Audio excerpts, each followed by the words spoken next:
भीष्म पितामह ने ऐसा कौन सा पाप किया था जिससे उनको बाड़ों की सैया की सजा मिली। जब भीष्म पितामह महाभारत के युद्ध में घायल होकर सैया पर लेटे हुए थे, उस समय श्री कृष्ण पितामह से मिलने पहुँचे। पितामह ने श्री कृष्ण से कहा, हे केशव, मुझे अपने पिछले 100 जन्म इस तरह से याद है जैसे 100 दिन की बातें हो।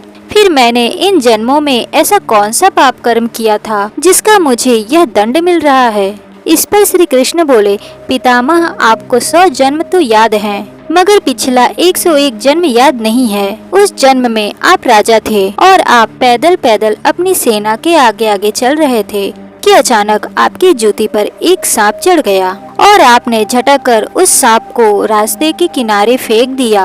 वह सांप कांटेदार झाड़ियों पर जाकर गिर गया और काफी दिनों के बाद उसका शरीर कांटों से बंध जाने के कारण तड़प तड़प कर उसकी मौत हुई थी।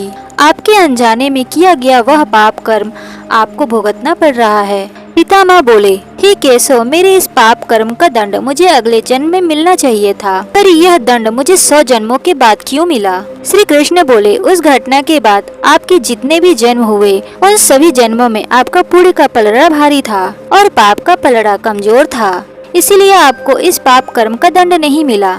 लेकिन इस जन्म में आपके पुण्य का पलड़ा कमजोर था और पाप का पलड़ा भारी, इसीलिए आपके पिछले 101 जन्म का पाप भी जुड़ गया है और जिस रूप में उस सांप की मृत्यु हुई थी उसी तरह से आपकी भी मृत्यु होगी। जय श्री कृष्ण।